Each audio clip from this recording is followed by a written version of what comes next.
अक्कलकोट निवासी श्री स्वामी समर्थ महाराज की जय। अक्कलकोट नगरी, जेथे प्रत्येक कणाकणामध्ये स्वामी समर्थांचे नाम गुंजत, जिथे भक्तांच्या नजरेत स्वामींचं तेज दिसत आणि जिथे एकदा कुणी त्यांच्या चरणाशी येऊन बसला तो पुन्हा कधीही दुःखात राहत नाही, अशाच अक्कलकोटच्या पवित्र भूमीत घडली होती एक दिव्य घटना। एका साध्या पण श्रद्धेने ओथंबलेल्या स्त्रीने स्वामी समर्थांची 11 दिवसाची सेवा केली आणि तिच्या आयुष्यात घडले चमत्कार, जे आजही भक्ताच्या ओठावर नामारूपाने जिवंत आहेत। हीच ती कथा, स्वामी समर्थांची 11 दिवसाची सेवा आणि चमत्कार, जी तुम्हाला श्रद्धेचा, भक्तीचा आणि कृपेचा अनुभव देईल। श्री स्वामी समर्थ। श्री स्वामी कृपा भक्तिमार्ग चॅनेलकडून तुम्हा सर्व भाविकांचे मनपूर्वक स्वागत। आज आपण जाणून घेणार आहोत स्वामी समर्थांची 11 दिवसाची सेवा आणि चमत्कार।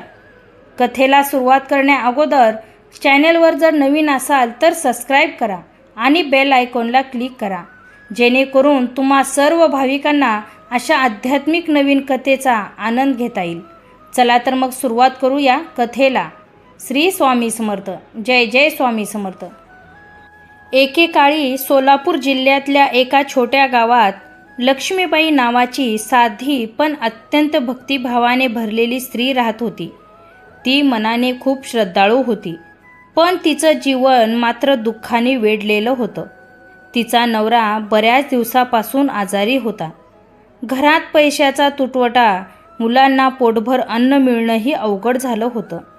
पण तरीही लक्ष्मीबाई रोज दिवा लावून देवाला म्हणायची, हे देवा, माझं आयुष्य कितीही कठीण असो, पण माझ्या श्रद्धेत कमतरता येऊ देऊ नकोस। ती रोज स्वामी समर्थांचं नाव घेत असे। तिच्या मनात एकच विचार होता, स्वामी समर्थ कृपा करतील तर सर्व ठीक होईल। एके रात्री ती अत्यंत थकलेली झोपली होती। झोपेत तिला एक विलक्षण स्वप्न पडलं। तिला दिसलं एक तेजस्वी संत, काश्य वस्त्रांनी परिधान केलेले, डोक्यावर जटा, डोळ्यात करुणा आणि ओठावर मंद हास्य। ते तिच्याकडं पाहून म्हणाले, आई, अक्कलकोटला ये, आमच्याकडे 11 दिवस राहून सेवा कर, तुझे सर्व दुःख संपतील। आणि त्यांच्या रूपातून ते झळकू लागलं। लक्ष्मीबाई दचकून उठली। अंगावर काटा आला होता। मनात निश्चय झाला, हे स्वामी समर्थांचे दर्शन होते। दुसऱ्याच दिवशी तिने पतीची आणि मुलाची काळजी गावातील शेजाऱ्याकडे सोपवली। एका थोडक्या पोटाच्या कपड्यासह थोडं धान्य आणि काही पैसे घेऊन ती निघाली अक्कलकोटकडे। अक्कलकोट नगरीत पोचल्यावर ती थेट स्वामी समर्थांच्या मठात गेली।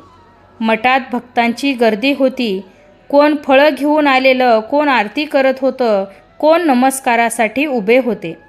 तेवढ्यात स्वामींनी आपल्या चिलमेतेला धूर सोडत दूरवर पाहिलं आणि हसले, आई आली आहे माझ्याकडे, बरं झालं, चला तिची परीक्षा पाहूया। लक्ष्मीबाई थेट स्वामींच्या पायांशी गेली, नमस्कार केला। स्वामींनी डोळे मिटून म्हणाले, आई आलीस का, आमचं काम करायला सुरुवात कर। ती थक्क झाली। स्वामींना तिचं नाव, तिचं मन, तिचं स्वप्न सगळं कसं कळलं? मनात 100 प्रश्न, पण श्रद्धेने डोकं खाली घातलं आणि सेवा सुरू केली। लक्ष्मीबाईने स्वामींसाठी पाणी आणलं, फुलं अर्पण केली आणि त्यांच्याजवळ राहून त्यांच्या गरजा पूर्ण केल्या। स्वामींनी कधीही तिला रागाने झिडकारलं तर कधी प्रेमाने हसवलं, पण ती काहीही बोलली नाही। हेच माझं तप आहे, ती मनात म्हणाली। दुसरा दिवस होता।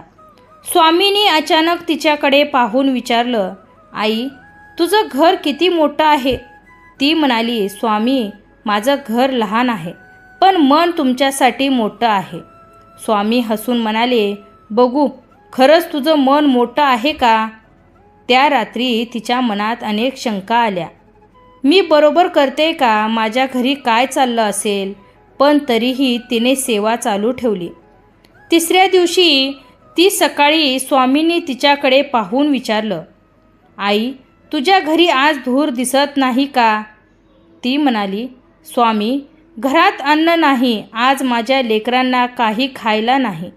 स्वामी शांत झाले. थोड्या वेळाने म्हणाले, जा घरी बघ, आज तुला धूर दिसेल. लक्ष्मीबाई मठातून थोड्या वेळासाठी बाहेर गेली. गावात पोचताच तिने पाहिलं, तिचं घर धुराने भरलेलं होतं. पती आजारी असूनही उठून बसला होता. घरात धान्य, भाजी, फळं सगळं होतं. पती म्हणाला, अगं, थोड्या वेळापूर्वी एक संत आले आणि म्हणाले, लक्ष्मीबाईंनी आम्हाला पाठवलं आहे. त्यांनी धान्य ठेवलं आणि निघून गेले. ते पाहून ती रडू लागली. समजलं, स्वामी समर्थ स्वतः आले होते तिच्या घरात. 5व्या दिवशी ती थकली होती.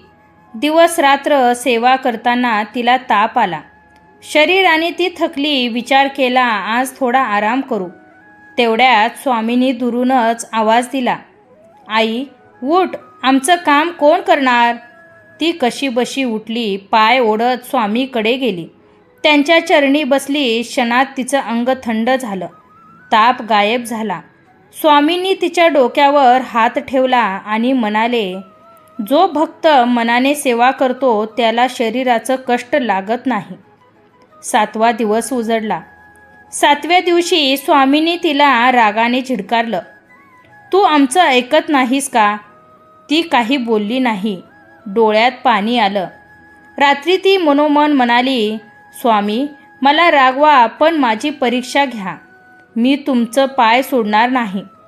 त्या क्षणी तिला स्वामींचा आवाज अंतर्मनातून ऐकू आला, भक्ती म्हणजे श्रद्धा आणि धीर. तुझी परीक्षा आम्ही घेतोय, शिक्षा नाही. 11व्या दिवशी सकाळी स्वामी अत्यंत शांत होते. त्यांच्या चेहऱ्यावर अद्भुत तेज होतं. लक्ष्मीबाईने त्यांच्या चरणी नमस्कार केला आणि म्हणाली, स्वामी, हे 11 दिवस माझं आयुष्य बदलून गेलं. आता मी निघते. हे ऐकून स्वामींनी तिच्या कपाळावर हात ठेवला आणि म्हणाले, आई, 11 दिवस आमची सेवा केलीस, त्यामुळे तुझ्या 11 जन्माचं पाप नष्ट झालं. आता तुझ्या घरात सुख, आरोग्य आणि समाधान नांदेल. ती रडली. मनात आनंद होता. ती घरी आली तेव्हा पती पूर्ण बरा झाला होता. घरात भरपूर धान्य, पैशाची आवक सुरू झाली. गावकरी म्हणू लागले, लक्ष्मीबाईच्या घरी स्वामी समर्थांची कृपा उतरली आहे. ती रोज स्वामी समर्थांच्या पायाशी बसून नाम घेत असे. अक्कलकोट स्वामी समर्थ, माझ्या जीवनाचा उद्धार तुम्हीच केलात. जो माझ्या चरणी 11 दिवस सेवा करतो त्याचा सर्व संकट नष्ट होतात. त्यांच्या घरी माझा वास होतो. श्री स्वामी समर्थ. जय जय स्वामी समर्थ. स्वामी भक्तांनो, 11 दिवसाच्या सेवेनंतर लक्ष्मीबाईचं आयुष्य बदलून गेलं. स्वामी समर्थांच्या कृपेने तिच्या दुःखाचे रूपांतर आनंदात झाले. अभावाचं रूपांतर समाधानात झालं आणि तिच्या घरात नांदू लागला स्वामी समर्थांच्या स्थायी वास. स्वामी समर्थ म्हणतात, जो माझ्या चरणी श्रद्धेने 11 दिवस सेवा करतो त्याचे 11 जन्माचे पाप मी स्वतः नष्ट करतो. आजही जेथे स्वामी समर्थांचं नाम घेतलं जातं तेथे अडथळे नाहीसे होतात, संकटे दूर होतात आणि मनात शांततेचा देवा पेटतो. चला आपण सर्वजण मनापासून म्हणूया, अक्कलकोट निवासी श्री स्वामी समर्थ महाराज की जय. श्री स्वामी समर्थ. स्वामी भक्तांनो, आजचा व्हिडिओ आवडला तर व्हिडिओला लाईक करा, शेअर करा, सबस्क्राईब करा आणि बेल आयकॉनला क्लिक करा. कमेंटमध्ये तुमचा अनुभव लिहायला विसरू नका. चला तर मग परत भेटूया अशा आध्यात्मिक नवीन कथेसोबत. तोपर्यंत श्री स्वामी समर्थ. जय जय स्वामी समर्थ.